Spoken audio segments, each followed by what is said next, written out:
Makeup techniques I wish I knew sooner. Let's go. If you notice your makeup separating or flaking on your skin, you want to make sure your foundation and your primer are based correctly. So your foundation and your silicone should either be water-based together or silicone-based together. You don't want to mix and match because they are not friends.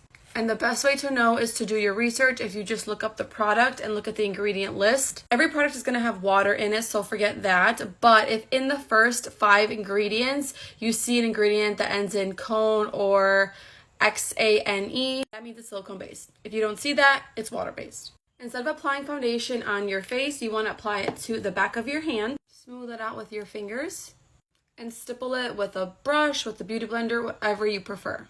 This is going to help make sure we have a nice even application of foundation and we're not picking up more than we need. Also, keep your under eyes bare of foundation. We're going to save that for concealer. The more product you add under your eyes, the more likely it is to crease. Don't forget your ears. Make sure your ears, your face, your neck all match. See how much foundation I have left over? If I apply it directly on my skin, I would have had too much foundation.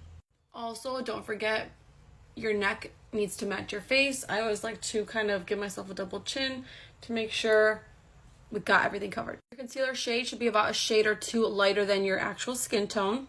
Also, if your under eyes crease without concealer, they will crease with concealer. That is okay. We are human. Creasing is normal. If you tend to get cakey right underneath your nose, wipe away the foundation with a tissue.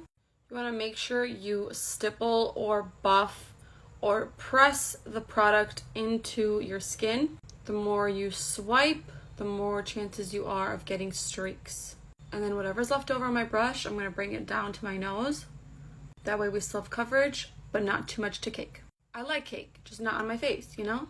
Always add the concealer to your eyelid, and this is going to act as a eyeshadow primer.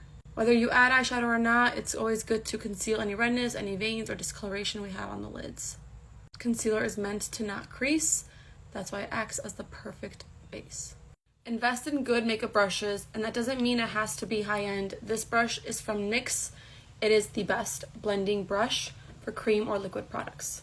Also, if you're prone to going heavy-handed with your products, you want to make sure you don't directly apply the product to your skin. You add it to your brush first.